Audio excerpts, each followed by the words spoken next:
Ladies and gentlemen, I want to have a legit conversation. I know you guys know how I am when it comes to Brad Holmes, and I want to take the emotion out of it. I want to have a legit, non-biased, non-emotional conversation, just you and me talking, and let's have some legit dialogue. I know that we are fans of the Detroit Lions, and we get emotional sometimes, and it's always about who's right and who's wrong. But I want to have a legit conversation and get your thoughts. Now, before we go any further, just a bit of housekeeping.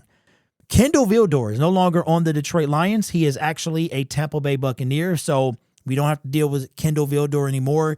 And now that nightmare is finally over. I do wish him the best, but the bottom line is the Detroit Lions are always looking to get better, and Kendall Vildor was just not it. If you rather have Jerry Jacobs than Kendall Vildor, that should tell you everything you need to know.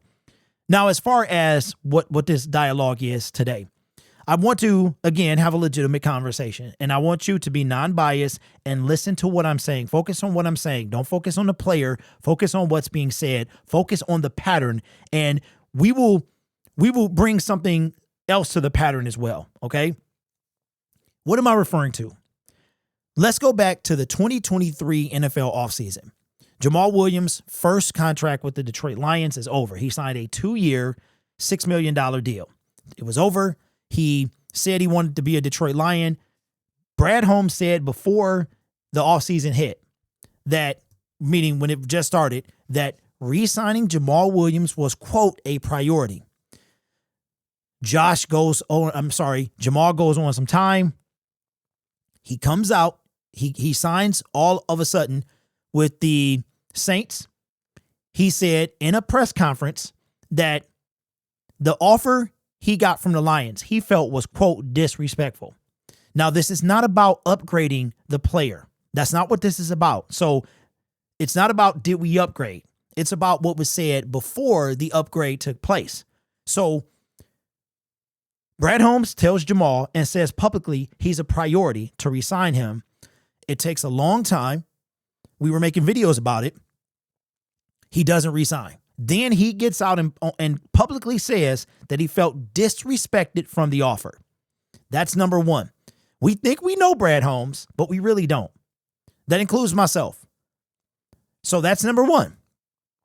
Fast forward to the 2023 offseason. Josh Reynolds, no matter what you think of Josh, no matter how you blame, whatever you want to think of Josh, and again, we're not talking about the player, we're talking about what was said about said player. That Josh Reynolds was a priority. Josh walks away. Heard some rumblings. He never came out and said it himself that the offer was trash. That's two people in a row. The difference between Jamaal and Josh is Josh didn't publicly say anything. Jamaal did. So follow me there. That's 2 years in a row, two people, and two patterns. Let's fast forward to the 2025 NFL offseason, our current offseason. Carlton Davis III comes out during the time that he can be re-signed, but before the tampering period began for the NFL, and says, paraphrasing here, if you want to win, that he won't make the same mistake twice. If you want to win, you know who to pay. Brad Holmes, as far as I know, he could have said that Carlton Davis was a priority. I don't recall that. If he did, put it in the comment section below. So we knew something was wrong. Now, fast forward to today. Carlton Davis gets in front of the media, his press conference in New England. Here's what he had to say. Notice the pattern that you're going to see if you can pick up on the pattern. Pitch like for you in your experience talking to him, talking to Elliott, and what ultimately sealed the deal for you here in New England? I would say me being a priority and, also being able to come here and, do something historical here in a historical place. Like I said, I've always been a fan of Mike, even down in Tennessee, and, Big T coming here and being a DC and, just knowing how he was as a coach, understanding the room I was coming into, the talent I could play with, and just the ability to be able to come somewhere and build something and come somewhere and start a legacy. was big for me. In Detroit, I had a good run with them. I can't lie. I had a good season with them, and it was a lot of fun with those guys. But ultimately, I wanted to be somewhere where I felt like I was a priority. Be somewhere where I felt like I could come here and build, and I could be a leader. And not to say I wasn't a leader there, but I wanted to be somewhere that appreciated me and my family, and made me feel welcome. Not to throw any shade, because I know I like to twist things up, and I love Detroit. I would never want to throw no shade. The 313, we had a great year, and I know how this goes. But like I said, man, in this league, there's a short time here, and you want to make it really efficient. And coming here, I understand the opportunity here. I understand it's a rebuild. I understand that there's great coaches here, and Detroit has a great thing going, but I feel like we can have a great thing going here.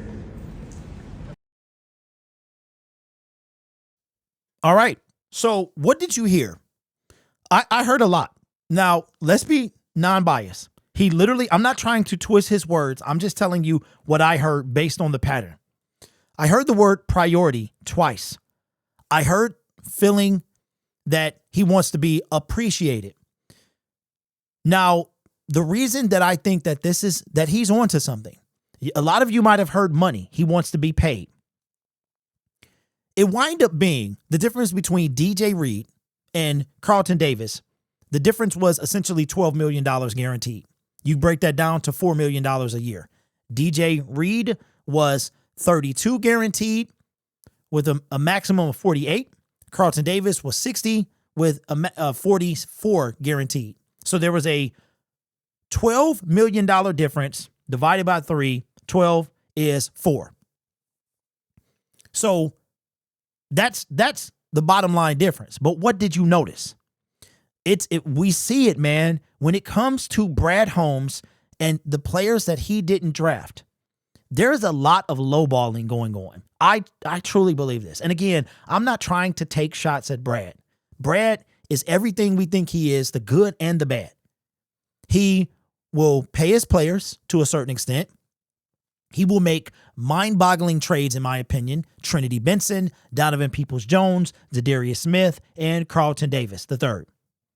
He will also, in my opinion, claim that it is a priority to do these players, and they don't return. Now, we're not talking about whether you think the player was worth it. We're talking about the pattern. Look at it here.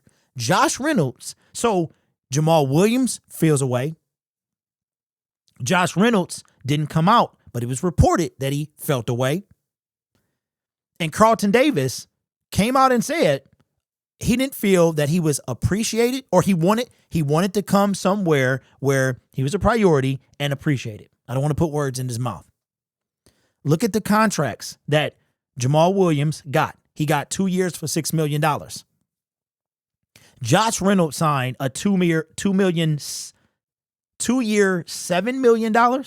If you look at Brad Holmes as a whole, there's a lot of good things that he's done to turn his franchise around. But I think there's a part of him that we don't see, obviously, right? We don't get to see everything, but you know what I'm saying. Don't be hyperbolic in the comment section. Like I said, let's have a non-aggressive, legit, non-biased conversation. Now, the plus side is we have upgraded in every time that's happened, we've upgraded. Jamaal Williams is a downgrade from David Montgomery. Well, I take that back. I personally am a Josh Reynolds fan. We had 1 year of Tim. We had 3 years of Josh. If you look at Josh numbers, I think that he would have had Tim played all 17 games. Josh Reynolds would have been a valuable piece. So I'm going to side with Josh on this one. But I also had a bigger sample size. And a lot of you believe, based off PFF or the eye test, that DJ Reed is an upgrade over Carlton Davis. All right, we'll see once we get on the field. But there is a pattern here, people. We cannot ignore it. There is a legit pattern. But I think Josh Reynolds had a 2-year, $7 million deal, and all he was asking, he took a 2-year 14 or something like that with the Denver Broncos. Now, they cut him, and again, this is not about the player and how they did. I will say that both of those individuals had a down season. after they left. Jamaal ain't been the same. And Josh, I don't know what was happening with him. Got shot, was cut, was picked up and cut. It's crazy. I still, after all that, would take him back. I still would. And I might even take him over Tim Patrick. Speaking of Tim Patrick put out a post today that said something along the lines of him not wanting to be anywhere but Detroit or something like that. I've got to see if I can find the post. But the point that I'm trying to make is that I am a pattern-driven individual. I'm all about numbers. Yeah, I incorporate the eye test and I do all of that stuff. And I understand you have numbers don't tell everything. But one thing I don't think they do is lie. Patterns are the same. You ever took a quiz and they ask you, you see a series of numbers and they say, what's the next number in these series? And you have to come up with an answer based off the before and the after. That's how I come up with stuff. I made a video yesterday about sacks or I posted on Twitter that somebody said pressures. Oh, it was about Levi and that Levi had 45 pressures last year. In 45 pressures, he got 1.5 sacks. I said sacks win games, pressures don't. Got some pushback in the comment section. To me, the numbers say sacks win games. If you go ask the Philadelphia Eagles, sacks win games more often than not. So did I speak in a definitive statement? Of course, it's Twitter. You literally are hostile from day one. Every post, you hostile. So a legitimate conversation. Do you think that I feel like there's a side of Brad that we don't get to see. These players get to see. It is a low ball situation where we have had 2 players publicly come out and say that they didn't feel like, one said he felt disrespected. Carlton Davis put out a tweet, then verbalizes that he didn't feel appreciated or that he wanted to feel appreciated and a priority. And one was real quiet about it. To me, that is not called a coincidence. That's called a pattern. So there is a difference. You walking into the store and seeing somebody you went to school with that you hadn't seen in 20 years that lives out of state, that is a coincidence. 2 players publicly feeling disrespected, priority being attached to them, and then them not being signed, and they both had something to say after they left. That is not a coincidence. So, do you think that Brad Holmes is lowballing these players, or do you think that he's not? Again, this is not about the people that came after them. This is not about their ability. This is about the fact that Brad Holmes said they were a priority. Both of those players publicly kind of admitted that they were not satisfied. Now, you could say Carlton Davis went for the money. You could say he was overpaid. I mean, to me, we throw that word around, and I'm going to be real with you. I think if we would have gave Carlton Davis $60 million, the contract he got in New England, if we would have gave that to him, we might have been like, man, that was a little high, but what up, dog? What up, dog? Welcome back. But the minute he get that money somewhere else, oh, he wasn't worth it. I think that is the bias coming out from the fan base. But I try not to be. I might yell. I am super emotional. Absolutely. But one thing I don't think I am is biased. Sometimes I can be. I'm not going to lie. Sometimes I can be. I try to base things, even when I do the predictions during the year, I try not to be biased. Sometimes it comes out. By the numbers, the Detroit Lions were better than a lot of teams. By the numbers, our defense was not that good. By the numbers. So, and by the numbers, our offense, like we're not going to win a Super Bowl without a legit defense. That is what the numbers say. So anyway, let me know your thoughts in the comments below. Just, chopping it up. No yelling, no smartness. You know what I'm saying? But that stuff makes me different from everybody else, man. It's like somebody came in the comment, the live stream, and said, you remind me of kicking it with my homie. You remind me of chopping it up with the homies. And I'm like, yeah, that's kind of the whole point. This channel is based off the homies. It's based off one fan to another. There's no corporate. There's no talking. I mean, I'm a talking head, but I'm kind of like a talking torso. You know what I'm saying? So anyway, a lot gets lost in me in my delivery, and I understand that. But at the end of the day, y'all, we the same. We all want the same thing. Just not all of us are going to feel like, because I got some thoughts on Brad Holmes I'm gonna just come out and say in one video. I'm gonna say it. So, but I'm gonna stand on that ledge and either fall off or climb back in. But I don't mind doing either one. This channel is made possible by viewers, subscribers, and members just like you. It's because of your support I get to do what I do. You can be anywhere else on YouTube, but you choose to rock with me. You guys are awesome. Take care of yourself and each other. And as always, go Lions. I want to give a special shout out to all of my director members. All of them. If you've hit 6 months at the director tier, your YouTube channel, it'll tell me.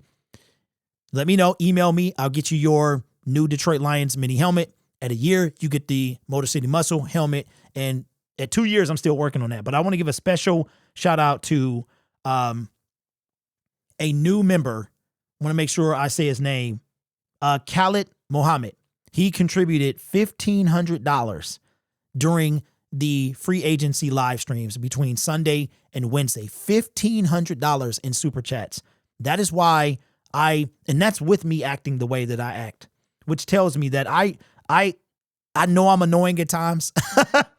I am talked about. I am a lot of things, but I think that a lot of y'all respect me because I don't waver. That even though I'm annoying, it's like, you know what? This guy, Derek, he get on my nerve. I mean, it's like what we say about our kids, right? Ooh, you get on my nerve. Today, my son is gone. He's at his mom's house. He goes every other weekend, Thursday through Sunday. And when he's gone, I cannot sleep. I can't sleep when he's gone. I know he's safe. I know he's okay, but I can't sleep. We love them, but they get on our nerve, right? So that's how I am. But then listen, we all fans at the end of the day. All right. You guys are awesome.